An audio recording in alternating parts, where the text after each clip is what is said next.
Touch the Day by Meg Weston.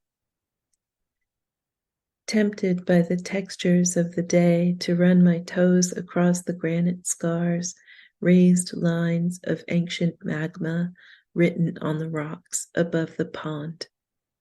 Beech leaf unfolds, unfurling like a fancy fan with ruffled edges, newly opened to the sunlit days of spring.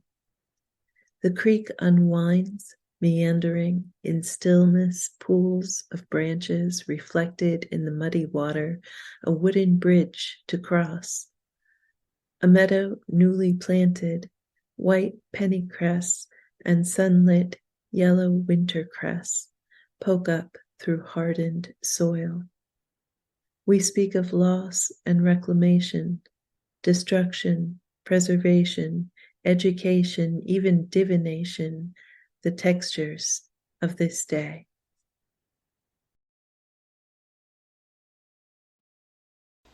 This is a poem called How to Walk Through a Labyrinth, and it was written about the labyrinth at Emmons Preserve. And it starts with a quote from the guest book at the preserve, written by a young person, I believe. It says, "I just got dizzy and fell down, so I made a snow angel." How to walk through a labyrinth. Begin with arriving. Pass by the white miniature bells of the wood anemone, murmuring spring in a hymnal heard by honeybees. Follow the humming trail of pollen until you see open spaces. Before the bridge, before the water, before crossing, start at the beginning. Consider the place.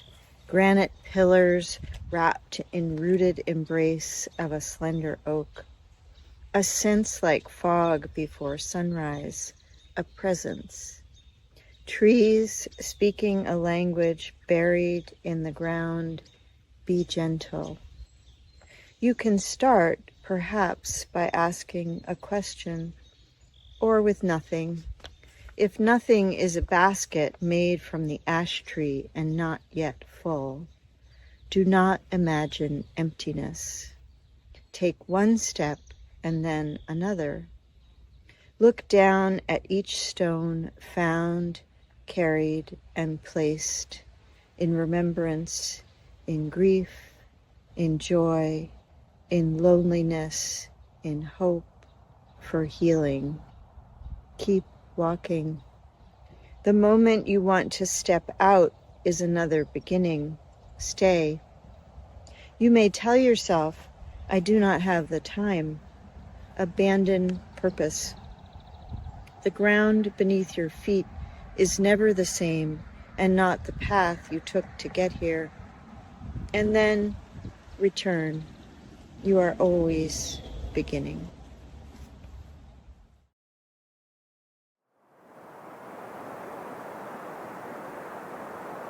It seems to me the most important thing we can do in the world is try to protect the biodiversity and the ecosystems that support life on Earth. And so we should celebrate every effort to do that.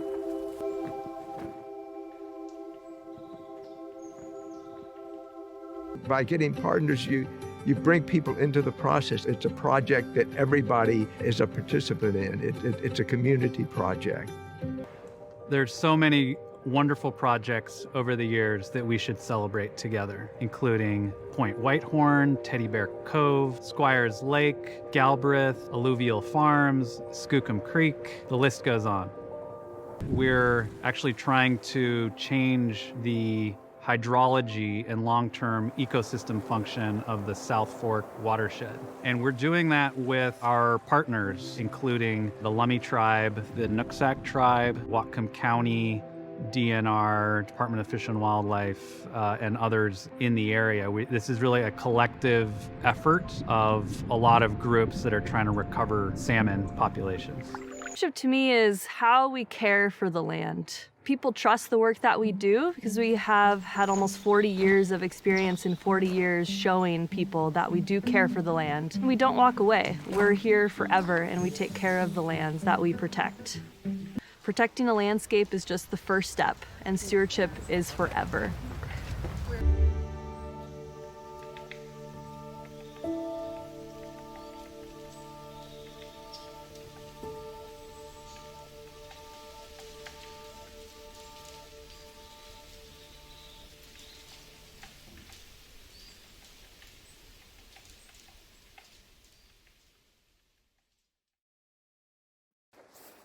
Hi, I'm Nancy Canyon. I'm out at Todd Creek, the property that I have adopted, and this is called Todd Creek Listens.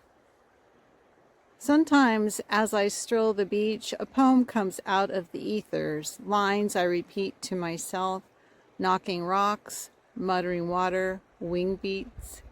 Once an eagle landed in a gnarled maple. The dog pointed, ears alert, nose sniffing, which she often does when faced with large birds. Unconcerned, the eagle chattered.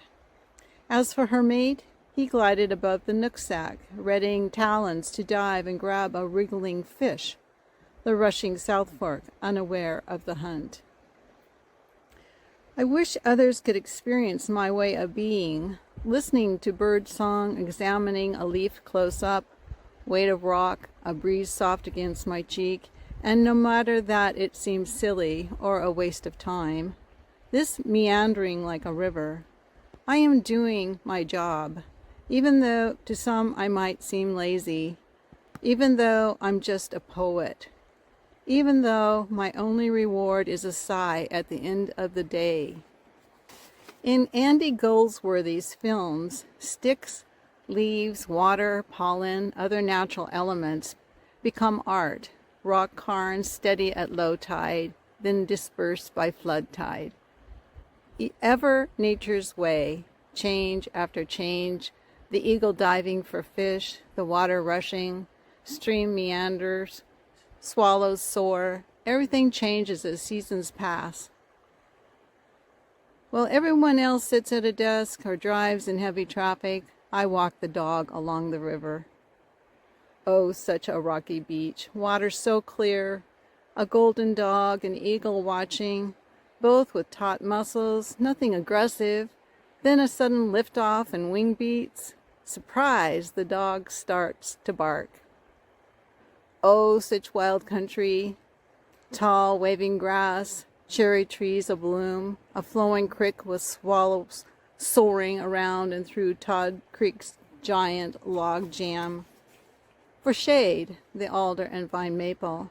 I set out tuna sandwiches and chips, cookies for the dog, chocolate for us, a thermos of hot tea with honey.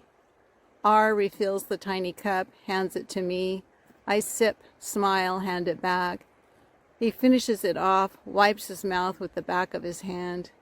We are river sprites. Later, an eagle lands on a mossy maple limb, chattering to the low afternoon sun. The dog runs along the path between cherry trees, their petals floating down on her back. She stops, sniffs the air, looks up. She knows things we do not. The sun will be down soon. We gather our packs and walk back along the cornfield. Thank you.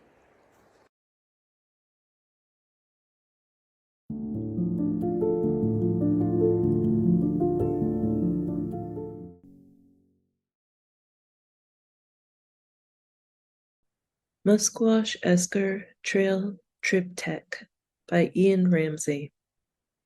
1. Spring. Across the wetlands mottled ripples, frogs rattle. On branches, pale shoots flutter half to full green. A pair of geese honk moving north, while warblers chirp and shriek, swoop and whistle. Ovenbird, yellow warbler, yellow-rumped, black-throated. I consider the distant wing beat of a grouse before another chilly gust washes it away. Brushing another tick off my pant leg, I turn my head toward the sky, half cloud, half blue, feeling its heat sink deep into my skin. 2. Summer. The sky, stratiform and drizzly, milkweed settling the dampish air, larvish bodies race in the silty mud water of the bog, splintering flesh of a larch rotted by rising water, as mushrooms seep from damp pits across the spine of the esker, past where the gravel pit lay, half torn up, half regrown. Ruffled grouse nudge each other into catkins and alder. To have watched the songbirds dart between branches, the river otters sliding like murky water, moving through itself, and sat as the buzzing beings inspected pitcher plant and sundew in the peat, is to know nothing lasts long, that we all live in that short moment. The moose, grazing the budding aspen, flicks its head and returns to munching, the entire scene buzzing and chirping for as long as it can keep going. 3. Winter. Following the tracks of a moose, you hear ice clamping down inside the birch and alder, cracking and tightening in the emptiness as the animals shift, sleeping inside their deep chambers. They settle yet deeper into an ancient rhythm. The glacier scraped through for thousands of years, leaving this esker, these dunes. In months, this glacierish winter will depart as well, leaving a scatter of bones that spring will pour back into. Some bones will bleach and crumble next year to feed the spruce and aspen, while other bones will sink deep into peat, awaiting the next glacier. Sink down with us, whisper the deeper bones, and return to the long memory of the earth.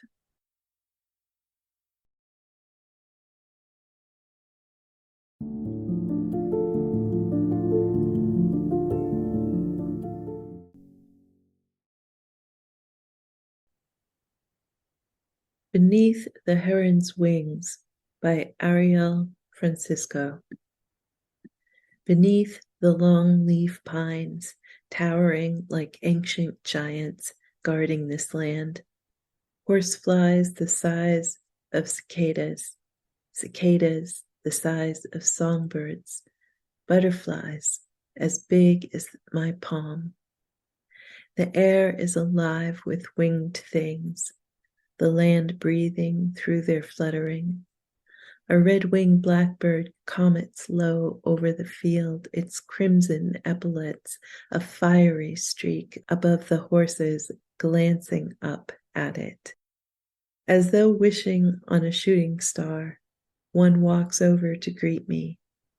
Earth brown and huge, nostrils exhaling a welcome, tail swishing a hello. Above the long leaf pines, towering over like ancient giants guarding this land. A blue heron fills the sky, as though made of sky, blue materializing from blue, a manifestation of the land's spirit, every thrust of its wings an expression of gratitude to those protecting all this life, soaring and soaring and soaring, casting no shadow, only light flooding the land that spreads beneath its wings.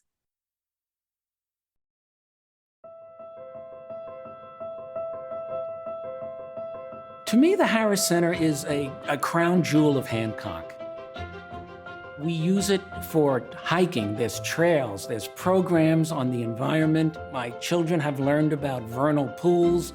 They've learned about animal tracks in the snow. Is this where you saw the dragonfly? The frog pond was like my favorite thing growing up. It's so fun to go, and now my kids go and they love to play at it. The Harris Center definitely gave me a foundation to really respect nature and value it. You want to go down this trail? The Harris Center has a heart in this community that's different than any other place, I think, because it's been here for 50 years, helping people connect to this place that we call home, the Monadnock region. Nature and the outdoors. I feel at peace when I'm here. The land is so beautiful. It is comforting to me that places like the Harris Center are doing things that are protecting this area. We've had such an impact in those 50 years, protecting 23,000 acres of land, having tens of thousands of kids come through our programs. We do education programs in local schools. I think we're working in about 30 local schools at this point. But then we do all kinds of community education programs for learners of all ages, from babies in backpacks all the way to senior housing programs. Today, we have 2 broad-winged hawks that are going to come out shortly. They have been rehabilitated. Some of the events, programs I have been to, I still think about today. I've been here and I've hiked on many of their trails. You've got Thumb Mountain, you've got Scatuity, you've got Cobb Hill. It's given me a better understanding of land conservation and preservation. We also do conservation research, and we do that with citizen scientists, but we also do it by facilitating research going on Harris Center properties. We're doing our share to preserve the land, the environment, keeping it clean. You can't teach somebody to care. It's kind of like they have to have the experience. And once they have that experience, we really protect and care about the things that we fall in love with. The fact that the Harris Center's been doing this for 50 years means that we've been touching generations. Yeah, it's great to see different generations coming and going from the Harris Center. So many fond memories, and it's just been a wonderful asset to the town of Hancock and the Monadnock region. Thank you to the Harris Center for making our piece of the earth so much more special and intact. We're very lucky to have the Harris Center here. It's enhanced all our lives, our children's lives, and it will enhance generations to come.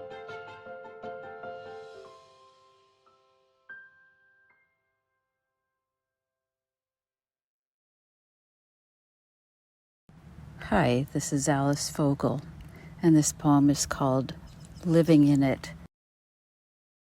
The door that isn't a door to the other world that isn't another world. Nancy Marie Brown. The dark cavities in slag waiting for a nest, pale gold green marsh grasses surrounding the rivulet's meanders, old fallen logs that host insects and mushrooms might open a door if a door is an invitation to a pause or to awe. Burnt orange needles at rest in the folds of lichen on the gray rock, collages of tiny sticks and cones in the dried oak leaves. Do you see that door? Do you trust what hinges on the blue jay or the starling's clicks and whistles? On the day the muck dries to earth, or the day it streams, in the hourglass one beaver carved, opening bark and cambium, almost to the heart. Is that your door? How does it open for you? Slim trees balancing upside down in the stream. Another opening, the catna of mountain arcing the horizon. How the river turns away past the curve of visible land and disappears. Your imaginary canoe, or wings that let you follow it around the bend. Won't this open for you the door?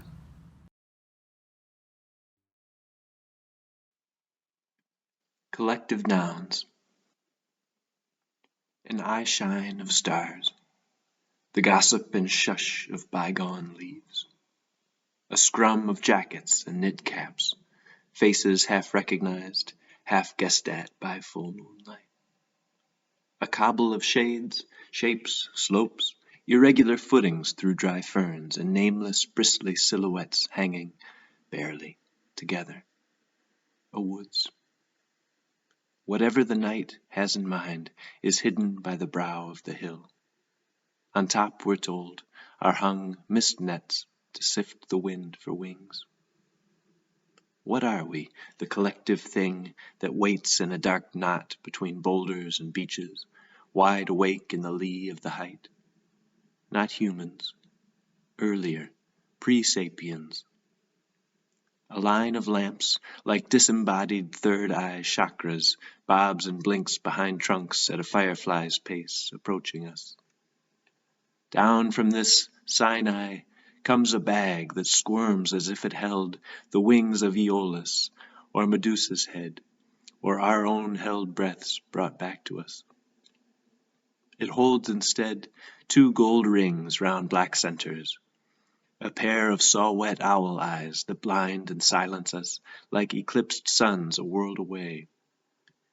The singular word for what we are should change according to the nth of degrees, the aspect of stars, the phase of the moons, the where of the woods, the plural of nouns, the sine qua non of the eyes we behold.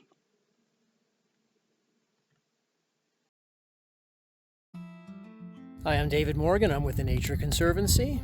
Our mission is to protect the land and waters upon which all life depends.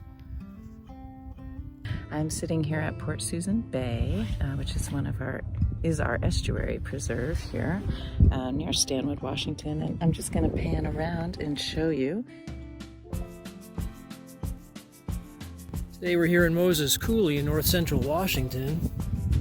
It's so peaceful on this summer day. It's about 80 degrees, there's a light breeze, some birds chirping, but it's pretty quiet in the middle of the day. I find that interesting because this landscape was formed violently, and yet today, no trace of that. It just smells like beautiful sagebrush. Right now the marsh is just waking up, so a little bit brown, but soon enough we will be seeing some pretty lush vegetation through here. And we take care of this whole big spot, all this marsh vegetation and out into the mudflats there, all really important habitat for a lot of creatures.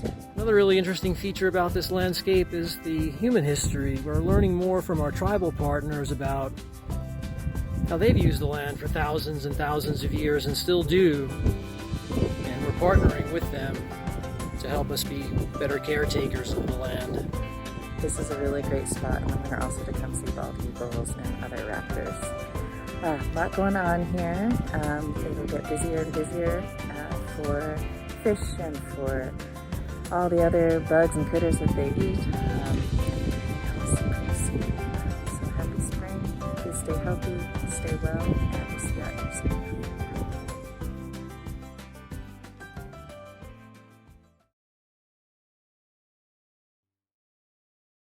Marsh Talk, Port Susan Bay Preserve, February 2023. We walk the estuary ellipse in February, a full grin without teeth. You spot a rail, I count the swans. We wonder when the eagles will snag a dead snow goose from the farmer's field. Through the cattails we follow a wavering line of river edge, holding back winter's flood. When our boots start to sink, we pull back from the bell curve.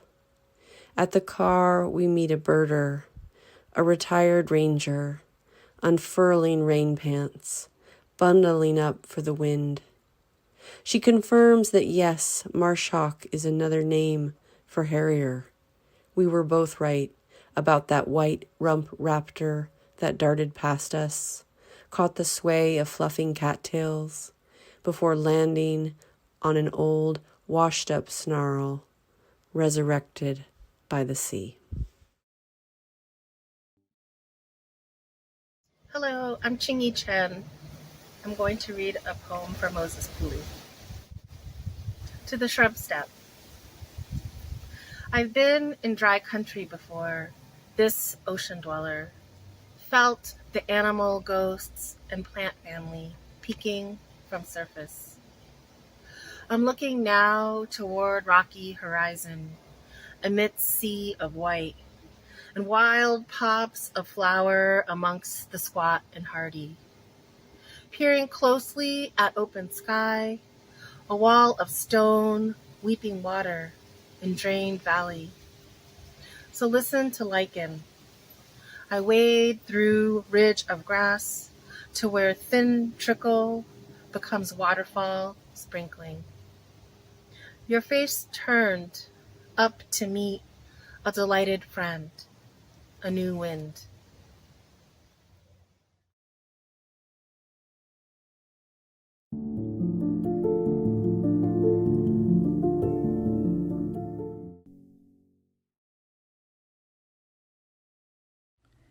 Seasons of Green Island by Kristen Berger.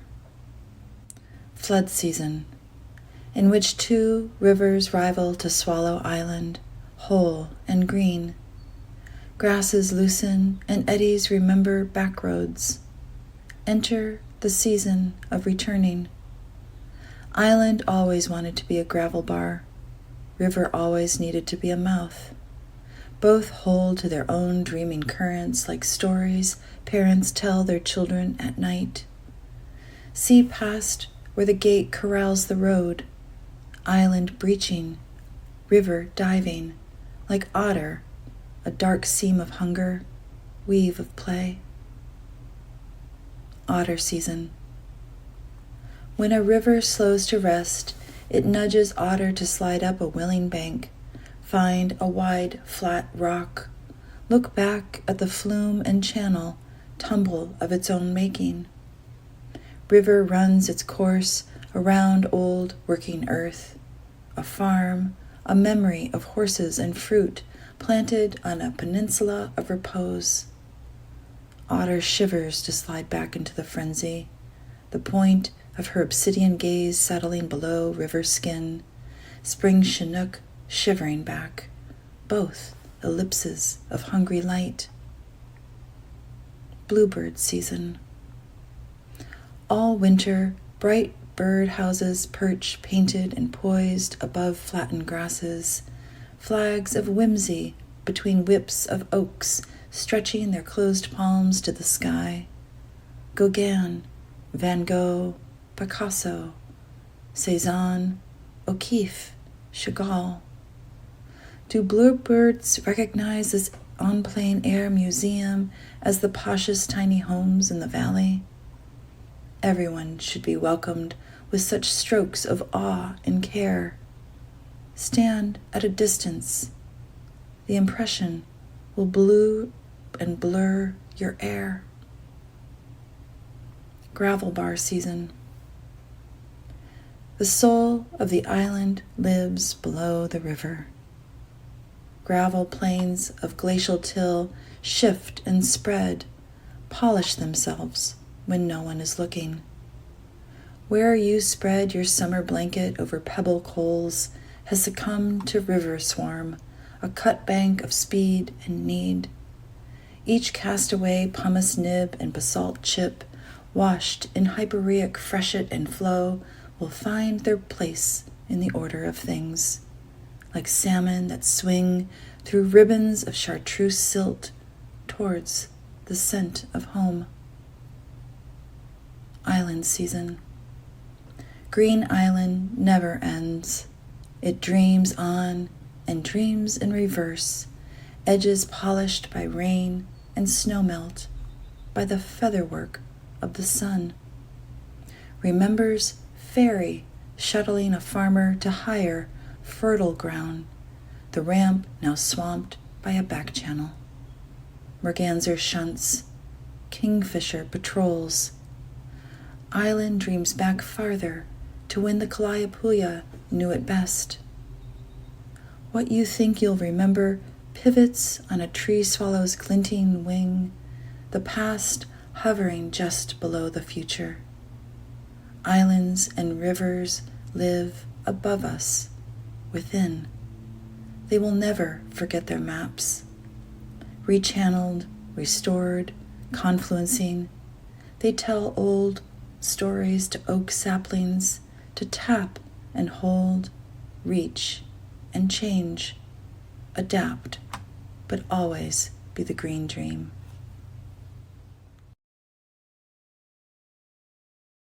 Confluence for the Mackenzie River Trust by Scott Siegel.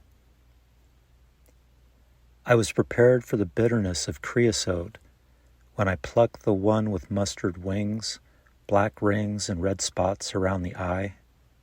When I smudged it and rubbed the sticky residue over my thumb, I felt the warmth and weight of a century between the Kalapuya roasting tarweed seed on a gravel bed, salmon pushing upriver, and the abandoned quarry turned muddy conservancy land transfer. Tarweed grows wildly, if sparingly, on the toe slope of white oak savanna. I'm snapping pictures of flowers when Holly points at the gate and says, "We could use more eyes on this site." The climate is changing, migrating north, and her gaze at the land is deeper than time when she says, "Black might be better than white oak for the future ecological plan, better adapted to shifting latitudes." I'm looking for an eddy now, a quiet spot where I might glimpse a blue heron or the brown blur of an otter in the glimmer of midday sun.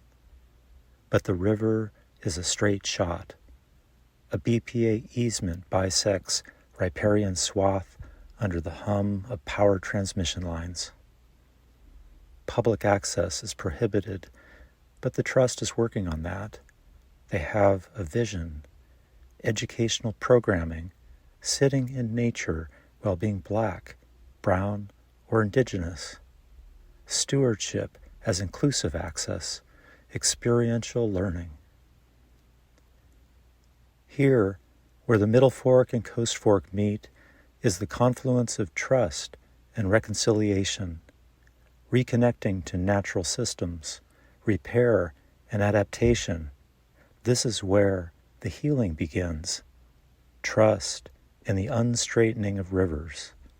Trust in the sweet labor of volunteers. Trust when they breach the dike for beavers, nature's master engineers. Trust in the river's muscle, heart, and lungs. I should not have been surprised by the diligence and patience of the Trust, or the gentle citrus scent of tarweed.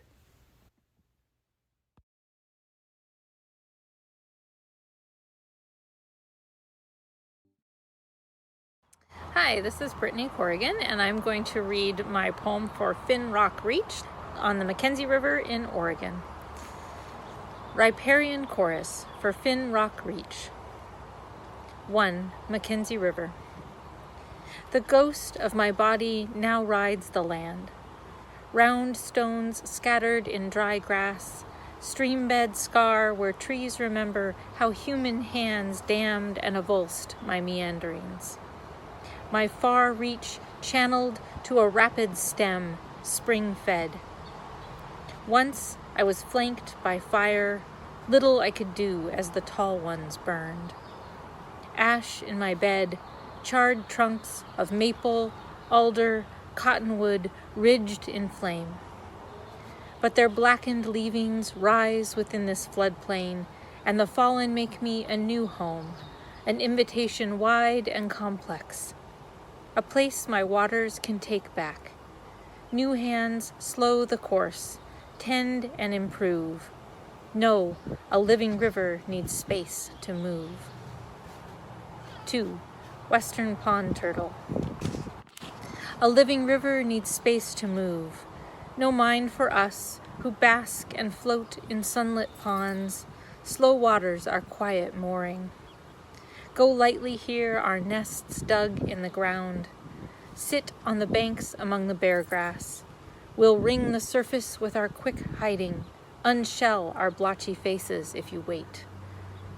The spring air lilts with birdsong.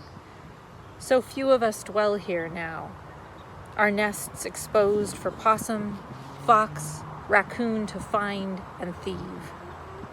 Build us a place held in the channel's ward, an island, rocks and logs and shallow depths.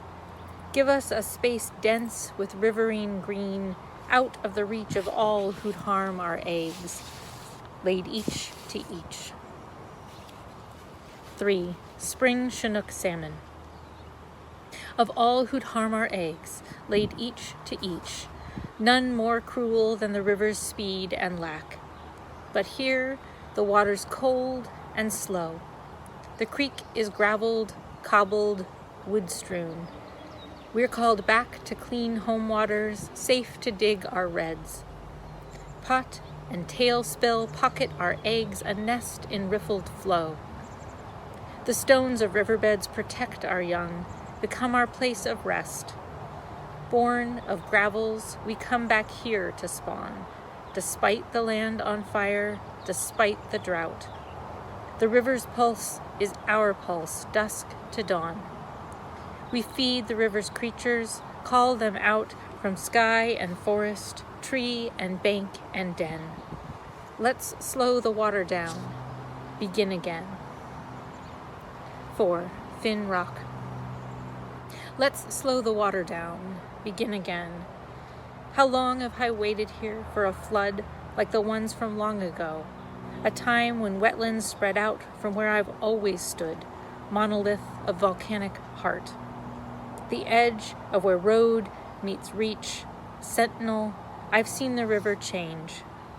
When the fire came, bright hedge of flame that smoked my view, I heard the green world crackle, all ablaze.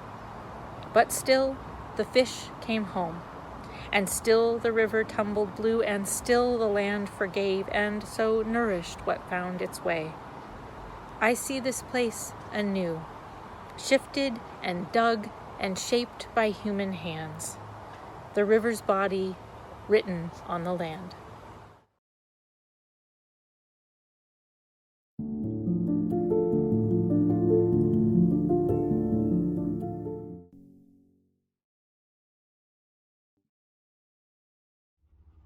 Hello, my name is Anne Batchelor Hersey.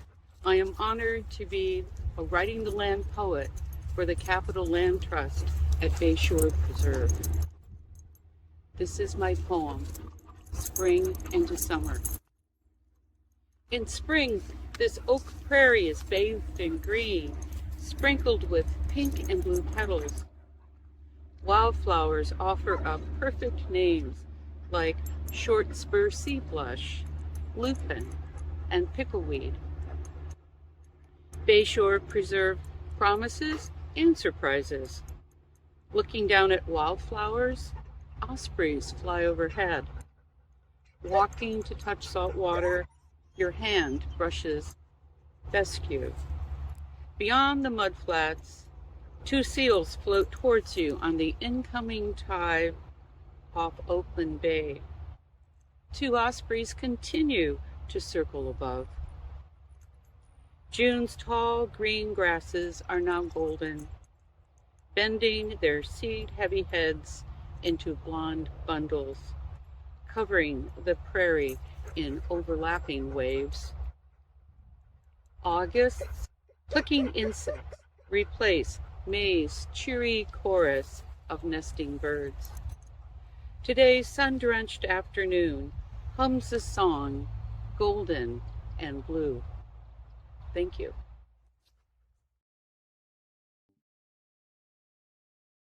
Harmony's Roses. How many roses can one meet in a day? Better yet, how many will feed those who stay through the autumn, the glooming, the rain and the storms, through the times that stretch into forevermores? Rose hips, sweet nectar dripping on sweet lips. Harmony's roses find their way up the coast, a colorful procession in honor of their host, dappled among the apples, wild grasses, and ancient oaks, dancing in the breeze, laughing at inside jokes, feeling this, the gentle hum of a dragonfly's kiss. How many roses can one meet in a day, and how much inspiration will be taken away by the worker bees, birders, and busloads of kids by those who value land in terms of more than highest bids. No rifts, the sweetest of scents, her greatest of gifts.